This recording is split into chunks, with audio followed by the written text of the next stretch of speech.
30 years. That's the 30th anniversary of our friendship. We were residents together at University Hospital in Zagreb. And John is... And I always overtake his duties, night duties. Oh, it depends. It depends which type of duties are we wouldn't talk about that now. John will talk about reconstructive surgery of the aortic root. Thank you, my friend. That's really long time ago. First I want to think about this very highly meeting and thank the guests that they find time to come and visit us and to give this meeting this Mina what you see here. My topic is similar to Professor Fischlein, and I will talk about the aortic root reconstruction procedures. And just for anatomy, we have in this area complex anatomy, which is here the rising of coronary arteries. Then we have leaflets of the aortic valve. Then we have aortic sinus and sinotubular junction. And here, to make any kind of reconstruction of this area, we have to meet the anatomical and physiological needs for any particular patient. I have to thank Professor Moritz that this kind of operation I learned in Frankfurt, and first performing there. That was one of the favorite operations which I still enjoy to do when the patient need this operation. Why pathology of the aortic root is so important? There is a few classification according to etiology, to pathophysiology, and to pathoanatomy. So by etiology, they are caused from degenerative to congenital, from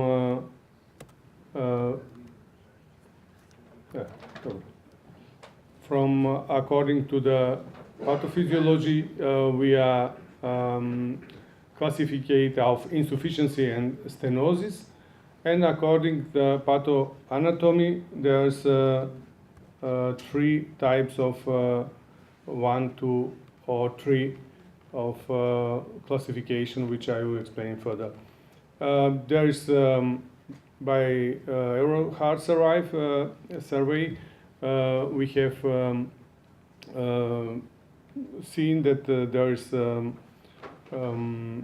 aortic valve stenosis and insufficiency when will be combined with multiply combination with mitral.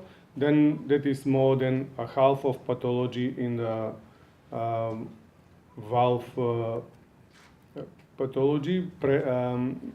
Prevalence by patients are increasing with age, and certainly the survival is decreasing how the severe of stenosis or insufficiency appear. Why is important? Important is because the with normal function, asymptomatic aortic stenosis or regurgitation has direct impact of survival. By regurgitation, that seems 75% survival by 5 years period, and sudden death is pretty low, only 0.2% in 1 year. By abnormal ventricular function, that reduce of survival in 5 years only on 50%, and by symptomatic, then it's bad prognosis. That means only 15% survival in 5 years, and increasing in sudden death more than 10%. In aortic stenosis, life expectancy is worse. When the patient has angina, the life expectancy is 5 years.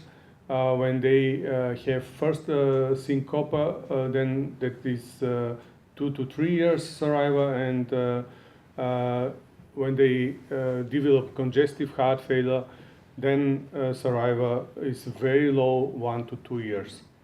So the valve replacement is certainly one operation for need, and operative mortality depends of elderly and in which state is patient operated, and vary between 2 to up 4% and 24% in literature. Aortic root examination is a classical examination now to time, and I will not take time for this. About patho-anatomical function, as I mentioned, there's 3 types of, according to classification, with normal functional dilatation and distal ascending aorta dilatation. That means tubular junction. 1B is proximal or Valsalva sinuses tubular junction dilatation. That means by Marfan syndrome on sinus valsalva ectasia. 1C is isolated functional aortic dilatation or aortic ectasia, and 1D cusp perforation. By type 2, we have excess of cusp tissue or commissural disruption, and by type 3, we have cusp retraction or thickening or calcification. So that is already came in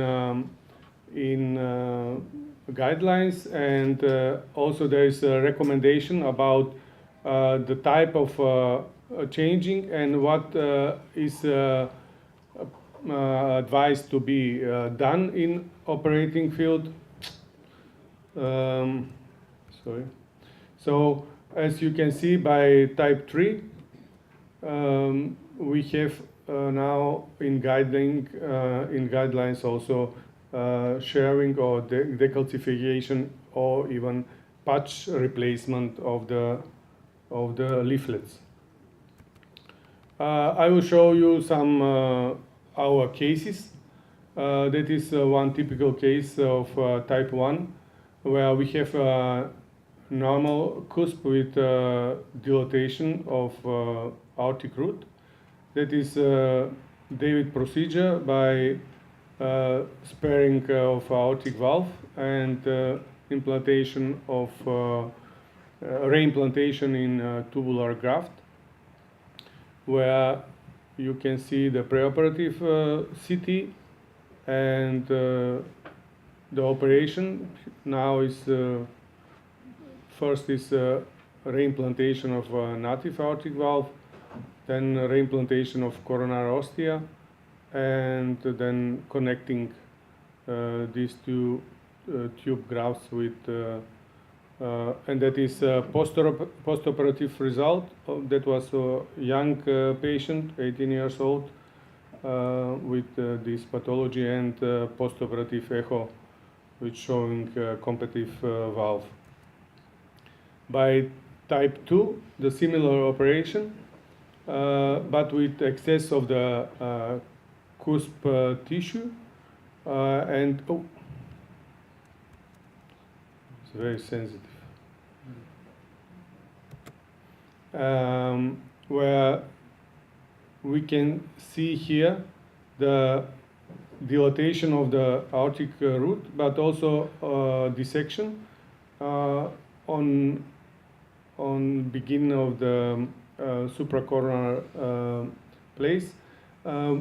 Also the same procedure, David procedure with sparing the aortic valve, but with excess tissue or longer leaflets.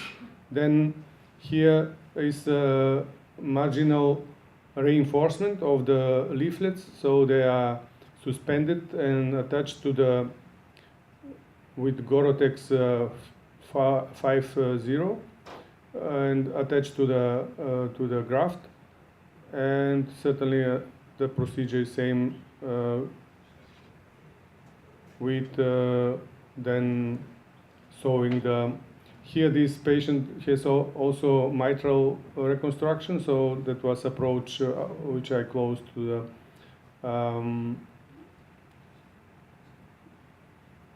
through the left atrium. The type 3 or cusp thickening or calcification, you see on echo there's a severe calcification of aortic valve, which was treated only with decalcification. There is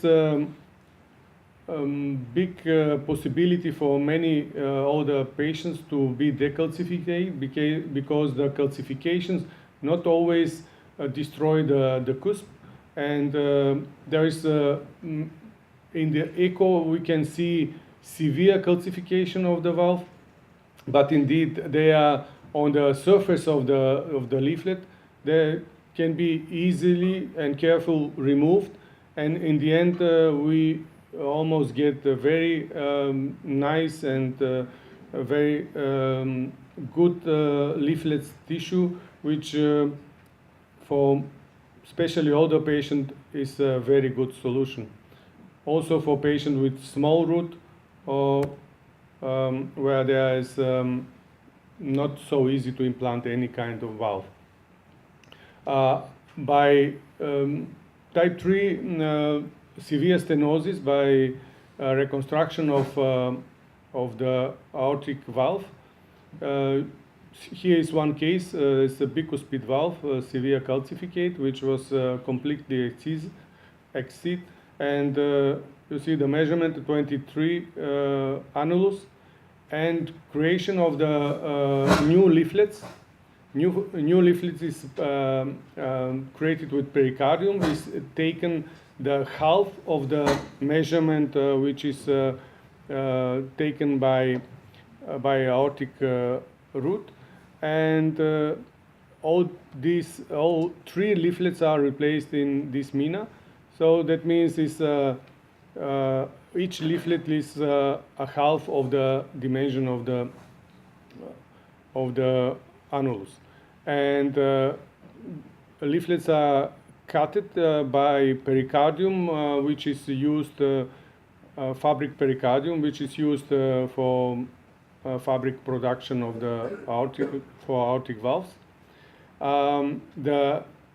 Then is now is creation of the new commissures, and the attachment is outside from outside the aortic root.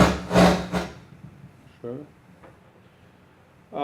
So you see the end result, and that is the result in echo. Also, this kind of reconstruction of aortic valve is possible to do by bicuspid aortic valve. Here is one patient with bicuspid aortic valve stenosis need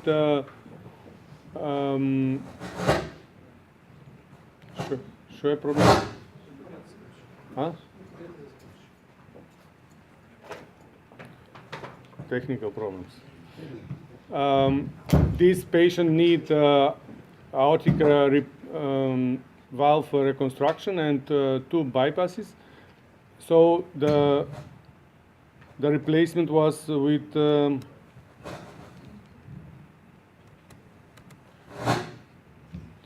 replacement was only in with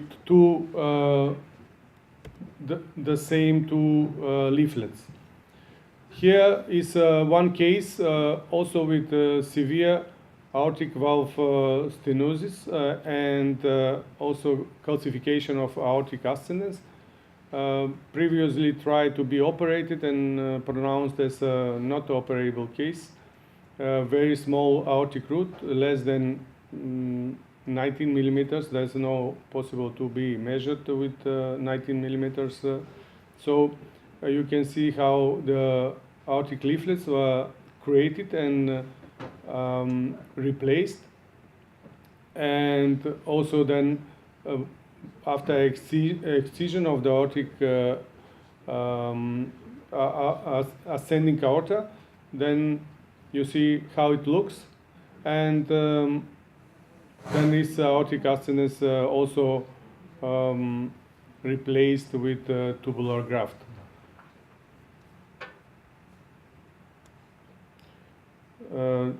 And that is a post-operative echo. And you see the aortic ascendant, and that was before 8 years, and the patient is doing still well.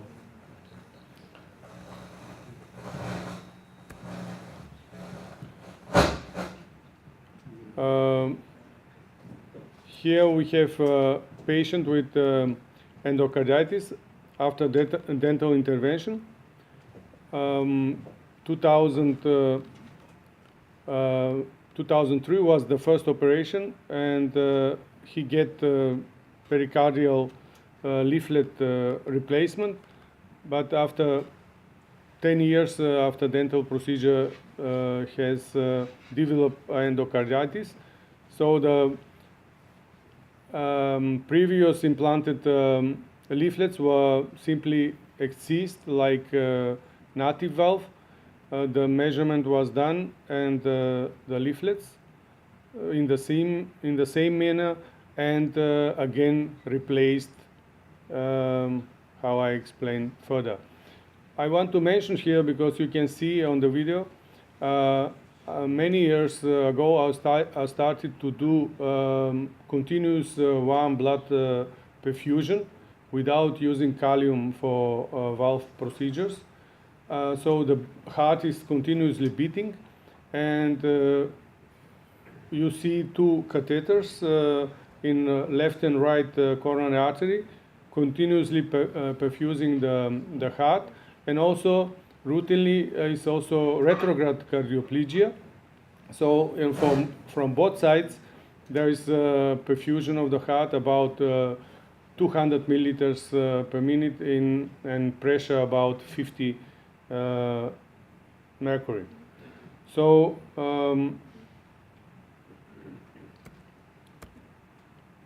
these leaflets we examined even with endocarditis, but was interesting to see that there is endothelization of this pericardium from almost a half of the. I think I sent to Professor Fischlein these results in that time, because in previous time he was also active in endothelization of the valves, and that was the results which he sent me in that time. Probably he forget it. So in reconstructive surgery of aortic root, we have 861 patients from different etiology, with different comorbidities, from diabetes to hypercholesterolemia, hypertension, COPD. That is because that is sort of different groups or different operations. So I try to make some overview: the patient with normal root, patient with aortic dissection, and patient with aortic aneurysm.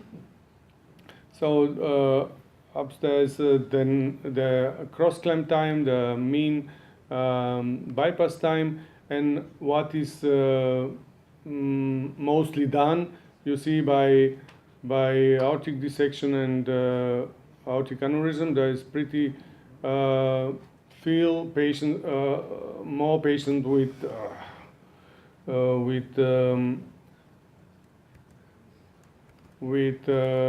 Tyrone David procedure, and certainly depends of case to case what is need, reinforcement of the free margin or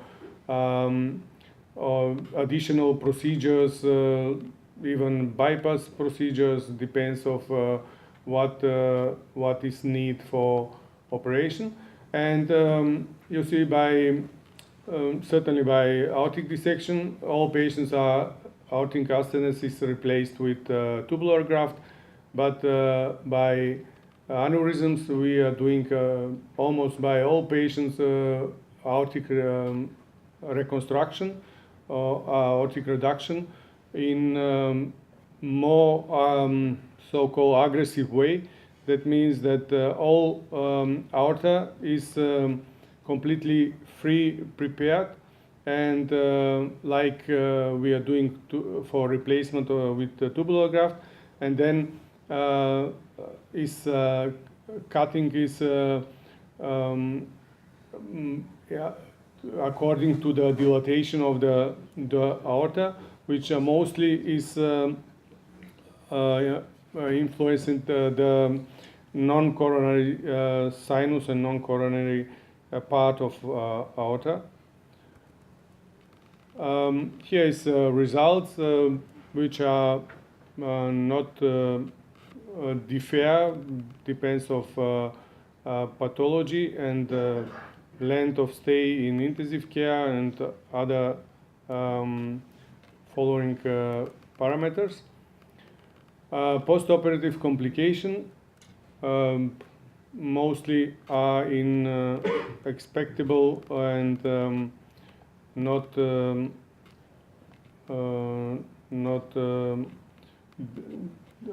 between the groups there is no big differences.